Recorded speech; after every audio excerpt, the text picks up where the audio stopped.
فوتبال ورزش نه زبانی که تمام جهان آن را میفهمد. اگر امروز از ما بپرسند که در دنیا یک رشته ورزش است که میلیون ها نه میلیارد مخلص دارد، این کدام رشته است؟ پاسخ احتمالاً یک باشد: فوتبال. ورزشی که برای بازی کردنش یک توپ هم کافی است و ورزشی که یک کوچه خرد را به یک میدان بزرگ رقابت تبدیل می‌دهد و ورزشی که از یک کوچه خرد می‌تواند ستاره‌های بزرگ فوتبال را به جهان پیشنهاد کند و حتی یک گل می‌تواند تمام یک ملت را به شادی آورد. و امروز ما درباره همین رشته ورزش یعنی فوتبال صحبت می‌کنیم. یعنی درباره مسابقه‌های با نفوذ جهانی، درباره ستاره‌های فوتبال، درباره فوتبال و سلامتی و روح و روانی انسان.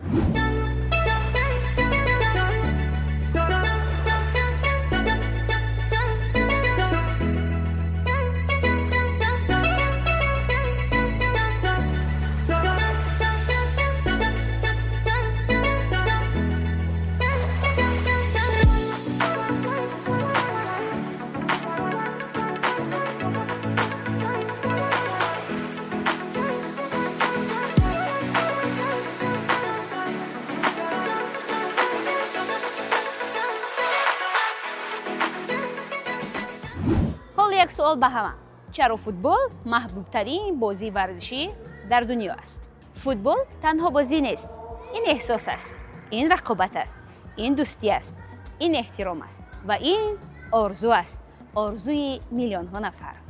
فوتبال زبان را نمیپرسد، در همه قطعه های جهان قاعده های آن را میداند. طبق معلومات فدراسیون بین المللی فوتبال یعنی فیفا، حالا در جهان بیشتر از 5 میلیارد نفر بازی‌های گوناگون فوتبال را تماشا میکنند.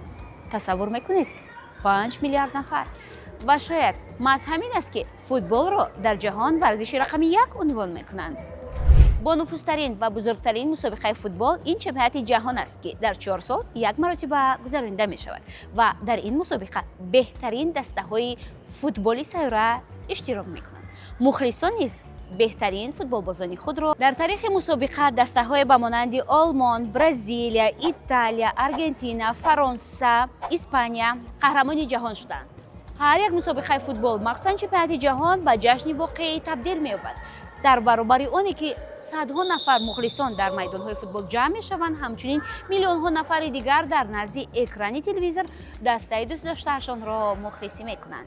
چمپیونات جهان عاید به فوتبال تنها با گل‌ها و بازی‌های هیجان‌آورش مشهور نیست، همچنین با ترانه‌هایش نیز معروف است، زیرا که مراسم کشاده‌شوی و جمع‌بستی بازی‌ها دقت اساسی به ترانه‌ها نیز داده می‌شود. این ترانه‌ها تنها موسیقی نیستند، این ترانه‌ها رمز دوستی، اتحاد، همدیگر فهمی و متحد شدن میلیون ها نفر مخلصان در سیاره است. وقتی که صدها نفر در میدان فوتبال و هزاران نفر و میلیون ها نفر در نزد اکران نشسته یک ترانه را هم موازی میکنند، معلوم می شود که فوتبال نه تنها دوستداران این رشته بلکه مخلصان جهان در دنیا دیگر مسابقه های معروف و با نفوذی هستند که میلیون ها نفر مخلص دارند و مثل چمپیونات جهان، کوپا امریکا، لیگ چمپیون ها که هر سال برگزار می شود و همچنین چمپیونات کشورها که کلوب های فوتبال برای جام قهرمانی کشورشان رقابت میکنند. طبیعی است که هر یک از این مسابقه ها تاریخ خود را دارد و هر یک از این مسابقه ها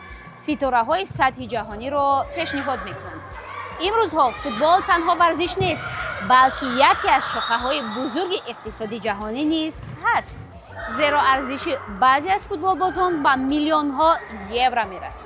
امروز در جهان فوتبال بازان به مانند جود بلینگهم، لامین یامال، جمال موسیالا، کیلیان مباپه، ارلینگ هالند گران ارزشترین فوتبال بازان جهان به شمار می روند. همین لحظه ها من گمان میکنم مرا مخلصان رونالدو و مسی درک میکنند، زیرا که با گذشتن سن و سال ارزش بازیگران نیز در بازار ترانسفری پایین می رود. ما در خاطر داریم که مسی یک زمان حتی فروخته نشونده بود.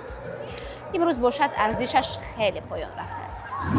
سالهای اخیر در تاجیکستان نیز فوتبال رشد میکند. میدانهای نو ساخته می شود. مکتب‌های نوی فوتبال خیلی فعالند. اکادمیاهای فوتبال هستند که واقعا هم جوانان و نورسان را تربیت میکنند و جوانان نیز هوس و حوصله زیاد به فوتبال دارند.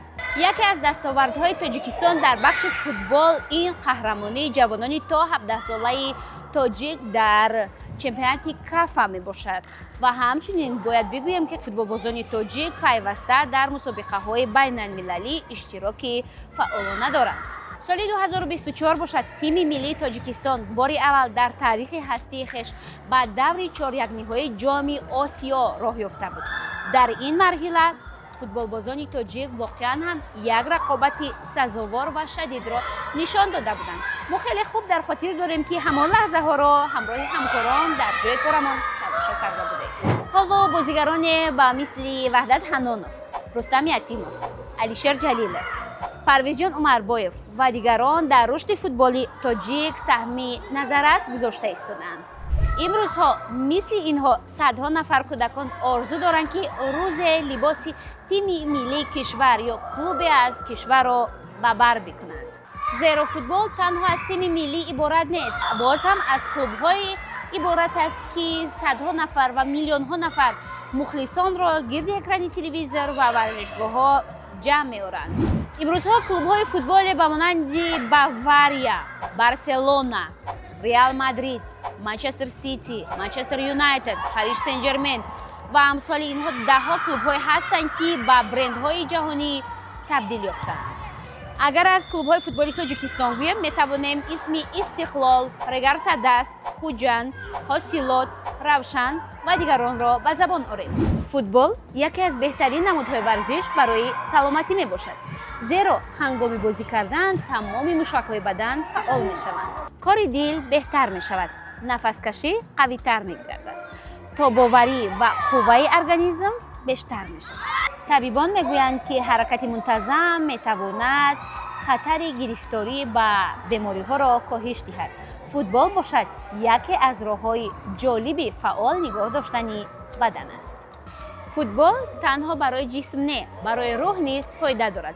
مثلا هنگام تمرین‌ها ارگانیسم هورمون‌های خوشحالی یعنی اندورفین‌ها را خارج می‌کند. از همین سبب بعد بازی انسان خود را راحت‌تر، سبکتر و خوشحال‌تر احساس می‌کند و باز روانشناسان می‌گویند که فوتبال به انسان انتظام، کاری دسته‌جمعی و احترام را می‌آموزاند. در میدان مهارت یک نفر کافی نیست. برای موفقیت همدیگر فهمی یک دسته لازم است. بنابر همین فوتبال یک نوع درس زندگی نیز هست. و شاید جالبیت فوتبال نیز در همین باشد، یعنی برای بازی در اول حتما ورزشگاه بزرگ لازم نیست.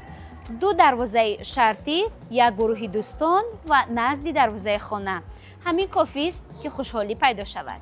بنابر همین هم فوتبال تنها بازی نیست، این دوستی است، همدیگر فهمی است، احترام است، صداقت است و مهنت و زحمت است.